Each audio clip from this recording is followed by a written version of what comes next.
തിരിച്ചു വീട്ടിലേക്ക് കയറുന്നതിന് മുൻപ് കണ്ടിരുന്നു മുൻപിൽ നിരത്തിയിട്ടിരിക്കുന്ന കാറുകളെ. അവയെ ഒന്ന് സംശയത്തോടെ നോക്കിയതിനു ശേഷമാണ് വീടിനകത്തേക്ക് കയറിയത്.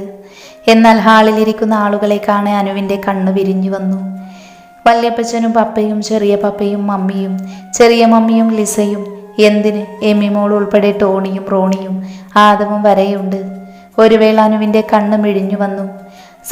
കണ്ടത് സത്യമാണോ എന്നറിയാൻ വേണ്ടി അവൾ കണ്ണുകൾ വീണ്ടും മുറുക്കെ അടച്ച് തുറന്നു നോക്കി. അല്ല, സത്യം. എല്ലാവരും തന്നെ നോക്കിയിരിക്കുന്നു. പ്രതീക്ഷിക്കാതെ അവരെ കണ്ടപ്പോൾ അനുവിനെ തൻ്റെ ഉള്ളിൽ വെപ്രാളമാണോ അതോ ടെൻഷനാണോ ഇനി സന്തോഷമാണോ എന്ന് തിരിച്ചറിയാൻ കഴിയാത്ത ഒരുതരം വികാരമായിരുന്നു. വിടർന്ന കണ്ണുകളോടെ അവൾ ചുറ്റും നോക്കി. അച്ഛനും അമ്മയും രാകേഷും മുത്തശ്ശനും എന്തിന് വിജയ് വരെയുണ്ട്. അവർക്ക് പിന്നിലായി അബിയും ശരണയും നിൽക്കുന്നുണ്ട്. പിന്നെ ചെറിയമ്മയും.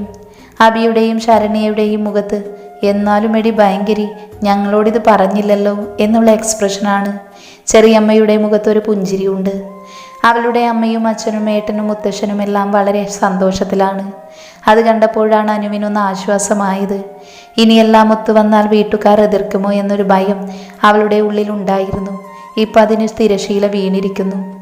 അപ്പം എല്ലാവരും അറിഞ്ഞുകൊണ്ടാണ്. എല്ലാവരെയും ഒന്നിച്ച് കണ്ടപ്പോൾ വല്ലാത്ത സന്തോഷം തോന്നി അവൾക്ക്. തുടിക്കുന്ന ഹൃദയം അടക്കി പിടിക്കാൻ പാടുപെട്ടുകൊണ്ട് അതിന് ചുറ്റും ഒന്നുകൂടി തിരിഞ്ഞതും കണ്ടു. വാതിലിനടുത്ത് നിൽക്കുന്ന തൻ്റെ ഇച്ഛായിനെ. മുഖത്താ കള്ളച്ചിരിയുണ്ട്. അതിൽ നിന്ന് തന്നെ വ്യക്തമാണ് പിറന്നാളിന് തനിക്കൊരുക്കിയ സമ്മാനം ഇതാണെന്ന്. ആ സന്തോഷത്തിൽ അവളുടെ കണ്ണുകളൊന്ന് വിടർന്നു. ഒപ്പം മനസ്സ് നിറഞ്ഞു. താൻ പറയാതെ തന്നെ തൻ്റെ മനസ്സ് മനസ്സിലാക്കി ഇത്രയും വലിയ സമ്മാനം തന്ന ആളോട് അവൾക്ക് പ്രണയം അധികരിച്ചു. സന്തോഷത്തിൽ കണ്ണു നിറഞ്ഞു. അവനെ ഓടിച്ചെന്ന് കെട്ടിപ്പിടിക്കാൻ തോന്നി. ചുംബനം കൊണ്ട് മൂടാൻ തോന്നി. മുമ്പിലിരുന്ന് പ്രതീക്ഷയോടെ തങ്ങളെ നോക്കുന്ന കുരിശു വീട്ടുകാരെ കണ്ടതും എന്തു പറയണമെന്ന് അവൾക്കറിയുന്നില്ല. അന്ന് അത്രയും പ്രശ്നങ്ങളുടെ ഇടയിലും വല്യപ്പച്ചൻ എപ്പോഴും തന്നെ ചേർത്ത് നിർത്തിയിട്ടുണ്ട്. വല്യപ്പച്ചൻ മാത്രമല്ല, ലിസി ചേച്ചിയും ചെറിയ മമ്മിയും അമ്മയുടെയും ചേച്ചിയുടെയും വാത്സല്യം തന്നവരാണവർ. പക്ഷേ അന്ന് വല്യപ്പച്ചൻ്റെ വാക്ക് കേട്ട് തിരിച്ചു പോകാത്തതിൽ അവൾക്ക് വിഷമമുണ്ടായിരുന്നു. പക്ഷേ ആ തീരുമാനം ശരിയായിരുന്നു എന്നുള്ള കാര്യത്തിൽ ഇന്നും അവൾ ഉറച്ചു നിൽക്കുന്നു. പക്ഷേ തൻ്റെ ആ തീരുമാനം കാരണം വല്യപ്പച്ചൻ വിഷമിച്ചു എന്നറിയാം. അതുകൊണ്ടാണ് കുറ്റബോധം കൊണ്ട് ആ മുഖത്ത് നോക്കാൻ വല്ലാത്തൊരു മടി. ഇതും തൻ്റെ കുടുംബം തന്നെയാണ്. ചിന്തകൾ കാടുകയറിക്കൊണ്ടിരുന്നു. എങ്കിലും ഓടിച്ചെന്ന് ഓരോരുത്തരെയും കെട്ടിപ്പിടിച്ച് പ്രത്യേകം വിശേഷങ്ങൾ തിരക്കാൻ അവളുടെ ഉള്ളു വെമ്പൽ കൂട്ടി. ഓരോരുത്തരുടെയും മുഖത്തേക്ക് മാറി മാറി നോക്കുമ്പോൾ ഈ 6 മാസം കൊണ്ട് അവരിൽ വന്നു ചേർന്ന മാറ്റങ്ങൾ വീക്ഷിക്കുകയായിരുന്നു അവള്. ഒരുപാട് വിശേഷങ്ങൾ പറയാനുണ്ട്, ചോദിച്ചറിയാനും. പ്രത്യേകിച്ച് അലീനയെക്കുറിച്ച് അവൾക്ക് വെപ്രാളം കൂടി. പക്ഷെ ആരോടെന്ത് പറയണമെന്ന് മാത്രം ഒരു രൂപവുമില്ല. അവളുടെ കണ്ണുകൾ മമ്മിയിലേക്കും വല്യമ്മച്ചിയിലേക്കും നീണ്ടു. ആ മുഖത്ത് എന്ത് വികാരമാണെന്ന് തിരിച്ചറിയാൻ കഴിയുന്നില്ല. ഒന്നും മിണ്ടാതെ തങ്ങളെല്ലാവരെയും മാറി മാറി നോക്കുന്ന അനുവിനെ കാണാൻ അവളുടെ അവസ്ഥ മനസ്സിലാകുമായിരുന്നു വല്യപ്പച്ചന്. അതുകൊണ്ട് തന്നെ വല്യപ്പച്ചൻ എഴുന്നേറ്റ് അനുവിനടുത്തേക്ക് വന്നു. അവൾ നിറഞ്ഞ കണ്ണുകളോടെ അങ്ങേയറ്റം ബഹുമാനത്തോടെയും വാത്സല്യത്തോടെയും അദ്ദേഹത്തെ നോക്കി. എന്നാൽ അദ്ദേഹം അവളെ വാത്സല്യത്തോടെ നോക്കിക്കൊണ്ട് പറഞ്ഞു, എല്ലാവരുടെയും സമ്മതത്തോടുകൂടി മോളെ കുരിശു വീട്ടിലേക്ക് കൂട്ടിക്കൊണ്ടു പോകാനാണ് ഞങ്ങൾ വന്നത്. ഞങ്ങളുടെ ഭാഗത്തു നിന്നുണ്ടായതെല്ലാം വലിയ തെറ്റാണെന്നറിയാം. പറ്റിപ്പോയ തെറ്റുകൾ ഓർത്ത് ഇന്ന് ഓരോരുത്തരും പശ്ചാത്തപിക്കുന്നുണ്ട്. മോള് ഞങ്ങളോട് ക്ഷമിക്കാൻ തയ്യാറാണെങ്കിൽ കുരിശു വീട്ടിലേക്ക് ഞങ്ങളോടൊപ്പം വരാം. ഇനി അതിന് സമ്മതമല്ലെങ്കിൽ മോള് വരുന്നത് വരെ കാത്തിരിക്കാൻ ഞങ്ങളും തയ്യാറാണ്. തന്നെ നോക്കിയ വാത്സല്യത്തോടെ അതിലുപരി പ്രതീക്ഷയോടെ പറയുന്ന വല്യപ്പച്ചൻ്റെ വാക്കുകൾ കേൾക്കെ അനുവിൻ്റെ കണ്ണ് നിറഞ്ഞു വന്നു. സന്തോഷമാണോ സങ്കടമാണോ എന്നറിയാൻ കഴിയാത്ത അവസ്ഥ. ഒന്നും പറയാനാകാതെ കുറച്ച് നിമിഷങ്ങൾ അവൾ അങ്ങനെ തന്നെ നിന്നു. തന്നെ പ്രതീക്ഷയോടെ നോക്കുന്ന കുരിശു വീട്ടിലെ ഓരോരുത്തരുടെയും മുഖത്തേക്ക് അനു നോക്കി നിന്നു.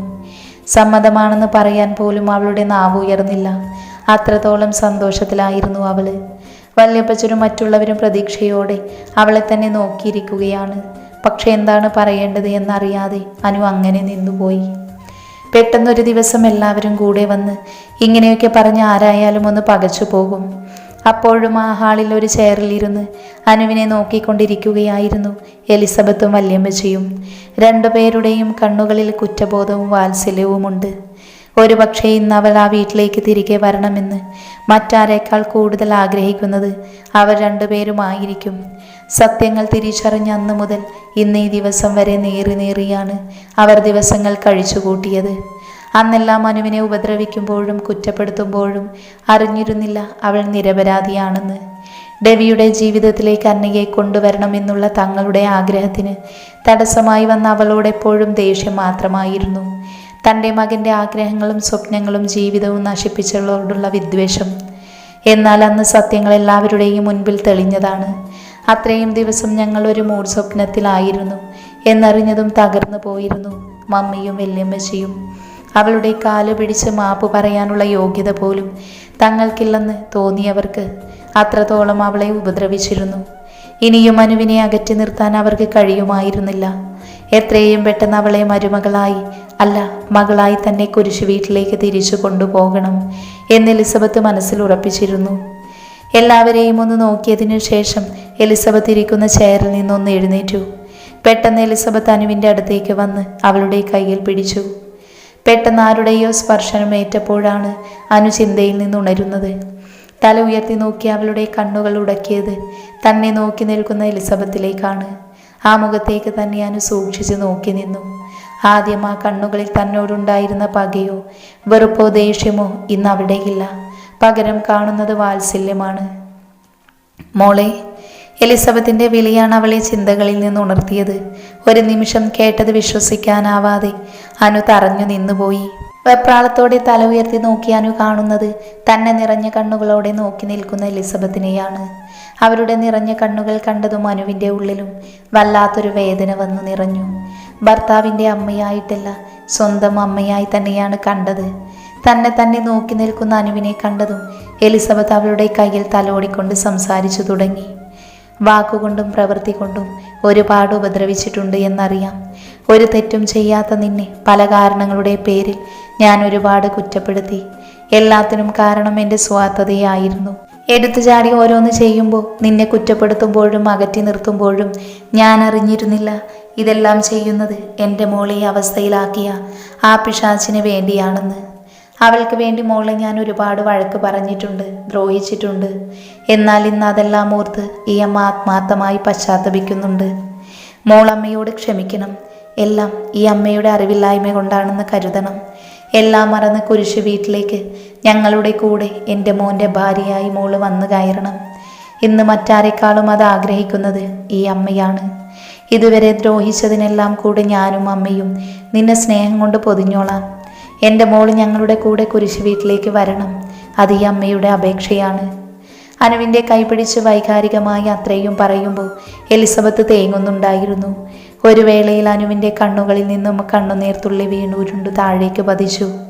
അതിലൊന്ന് ചെന്ന് പതിച്ചത് എലിസബത്തിൻ്റെ കൈയിലേക്കായിരുന്നു. തൻ്റെ കയ്യിൽ വന്ന് പതിച്ച നീർത്തുള്ളികൾ തലയുയർത്തി നോക്കിയ എലിസബത്ത് കാണുന്നത് കണ്ണു നിറഞ്ഞൊഴുകുന്ന അനുവിനെയാണ്. അവരെന്തെങ്കിലും സംസാരിച്ചു തുടങ്ങുന്നതിന് മുൻപ് തന്നെ അവരെ കെട്ടിപ്പിടിച്ച് കരഞ്ഞിരുന്നു അനു. തന്നെ കെട്ടിപ്പിടിച്ച് കരയുന്ന അനുവിനെ ഒന്നുകൂടെ തന്നോട് ചേർത്ത് പിടിച്ചു എലിസബത്ത്. ഇതുവരെ അവരുടെ ഇടയിൽ ഉണ്ടായിരുന്ന എല്ലാ പിണക്കങ്ങളും ആ നിമിഷം ഇല്ലാത്ത അവസ്ഥയിലായി. കുരിശു വീട്ടിലെയും മംഗലത്ത് വീട്ടുകാരുടെയും ഓരോ ആളുകളും ആ കാഴ്ച വളരെയധികം സ്നേഹത്തോടെ നിറഞ്ഞ കണ്ണുകളോടെ നോക്കി നിന്നു. കതകിനടുത്ത് നിന്ന് ഇതെല്ലാം കാണുമ്പോൾ ഡെവിയുടെ ഉള്ളം ആ സന്തോഷത്തിനിടയിൽ എന്തെന്നറിയാത്ത ഒരു തരം നോവ് വന്ന് നിറഞ്ഞിരുന്നു.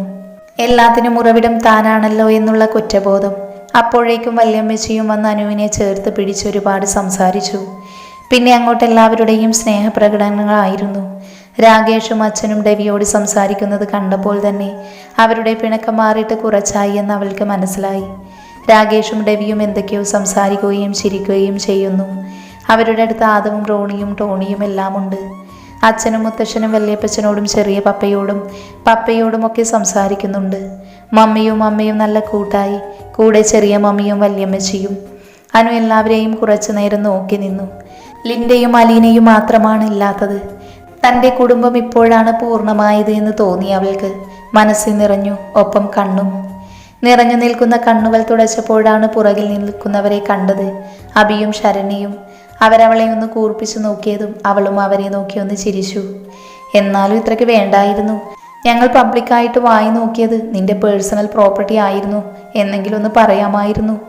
ശരണ്യ ഒരുപാട് പ്രത്യേക ടോണിൽ പറഞ്ഞതും അനുവിന് വല്ലാതെയായി. അവളുടെ മുഖം മങ്ങി. അത് കണ്ടപ്പോൾ അവർക്കും സങ്കടം തോന്നി. സാരമില്ലടി, ഞങ്ങൾ വെറുതെ പറഞ്ഞതാ. അനുവിൻ്റെ മുഖം വാടിയത് കണ്ടതും അവൾ തന്നോട് ചേർത്ത് പിടിച്ച് അബി അവളെ ആശ്വസിപ്പിച്ചു. പെട്ടെന്ന് ലിസ എമി മോളെ എടുത്ത് അനുവിൻ്റെ അടുത്തേക്ക് വന്നു. കുറേ ദിവസങ്ങൾക്ക് ശേഷം ലിസയെ കണ്ടതും അനുവിൻ്റെ കണ്ണുകളൊന്ന് വിടർന്നു. എന്നാൽ പെട്ടെന്ന് അവൻ നിറയുകയും ചെയ്തു. സ്വന്തം സഹോദരിയെ പോലെ സ്നേഹിച്ചതാണ്, കൂടെ നിന്നതാണ്. എന്നിട്ടുമെല്ലാം താൻ ചേച്ചിയിൽ നിന്നും മറച്ചു വെച്ചു. പെട്ടെന്ന് എമി മോളെ താഴെ നിർത്തി ലിസ അനുവിനെ കെട്ടിപ്പിടിച്ചു. പോട്ടടി, നിന്റെ അവസ്ഥ എനിക്ക് മനസ്സിലാകും. ഞാൻ നിന്റെ ചേച്ചിയല്ലേ. അവളോട് ചേർന്ന് നിന്ന് ലിസ പറഞ്ഞതും അനുവിൻ്റെ കണ്ണുകൾ അവൾ പോലും അറിയാതെ നിറഞ്ഞിരുന്നു. കുറച്ചു നേരം എല്ലാവരും ഒന്നിച്ച് സമയം ചിലവഴിച്ചു. രാകേഷ് ഒരു വലിയ കേക്ക് തന്നെ ഓർഡർ ചെയ്തിരുന്നു. കൃത്യസമയത്ത് തന്നെ കേക്ക് എത്തി. രാകേഷും അനുവിൻ്റെ അച്ഛനും കൂടി ചേർന്ന് വലിയ സദ്യക്ക് ഓർഡർ കൊടുത്തിരുന്നു. എല്ലാം സെറ്റ് ചെയ്തതും കേക്ക് കട്ട് ചെയ്യാനായി എല്ലാവരും ഒന്നിച്ചു കൂടി. കേക്ക് മുറിക്കാനായി എല്ലാവരും ഒന്നിച്ചു നിൽക്കുമ്പോൾ ഡെവിയെ അനുവിൻ്റെ അടുത്തേക്ക് ചേർത്ത് നിർത്തിയത് അച്ഛനും രാകേഷും കൂടിയാണ്. രണ്ടുപേരും ഒന്നിച്ചു നിൽക്കുമ്പോൾ എല്ലാവരുടെയും ഉള്ളിലും സന്തോഷമായിരുന്നു. കേക്ക് മുറിച്ച അനു പ്രണയത്തോടെ ആദ്യത്തെ പീസ് അവൻ്റെ വായിൽ വെച്ചതും അതിൽ നിന്നും ചെറിയൊരു പീസ് കഴിച്ചതിന് ശേഷം ബാക്കി അനുവിൻ്റെ വായിലേക്ക് വെച്ചു കൊടുത്തു. അവരുടെ ആ പ്രവൃത്തി കണ്ട് രണ്ട് കുടുംബങ്ങളുടെ ഉള്ളിലും സന്തോഷം നിറഞ്ഞു. വല്യപ്പച്ചനും മുത്തശ്ശനും വല്യമ്മച്ചയും അച്ഛനും അമ്മയ്ക്കും അങ്ങനെ എല്ലാവർക്കും അവൾ മനസ്സറിഞ്ഞ് മധുരം നൽകി. കേക്ക് കട്ട് ചെയ്ത് കഴിഞ്ഞ് കുറച്ച് സമയം ഇരുന്നെല്ലാവരും സംസാരിച്ച് ഭക്ഷണമെല്ലാം കഴിച്ചു. സദ്യയും പായസവും എല്ലാം കഴിച്ച് അവർ ആ ദിവസം ആഘോഷിച്ചു. അപ്പോഴാണ് വല്യപ്പച്ചൻ അനുവിൻ്റെ അച്ഛനോടും മുത്തശ്ശനോടും സംസാരിക്കുന്നത്. ഇത്രയുമായ സ്ഥിതിക്ക് അനുമോൾ ഇന്ന് തന്നെ ഞങ്ങൾ കുരിശ് വീട്ടിലേക്ക് ഞങ്ങളോടൊപ്പം കൊണ്ടുപോയാലോ എന്ന് ചിന്തിക്കുകയാണ്. വിവാഹം കഴിഞ്ഞ് വർഷം 1 എങ്കിലും കുട്ടികൾ ഇതുവരെ ജീവിച്ചു തുടങ്ങിയിട്ടില്ല. ഇനിയും ഇങ്ങനെ തന്നെ മുന്നോട്ട് പോകണോ? വല്യപ്പച്ചനൊരു സംശയത്തോടെ അനുവിൻ്റെ അച്ഛനോട് ചോദിച്ചതും അദ്ദേഹം ഒന്നും സംസാരിച്ചില്ല. നിങ്ങൾ പറഞ്ഞത് ശരിയാണ്. വിവാഹവും എല്ലാ ചടങ്ങുകളും പ്രകാരം കഴിഞ്ഞ സ്ഥിതിക്ക് ഇനിയും കുട്ടികളെ പിരിച്ചു നിർത്തുന്നതിൽ അർത്ഥമില്ല. എന്നാലും അവൾ അങ്ങോട്ട് തന്നെയല്ലേ വരേണ്ടത്. എന്നാൽ ഇന്ന് ഈ ശുഭദിനത്തിൽ തന്നെ അത് നടക്കട്ടെ.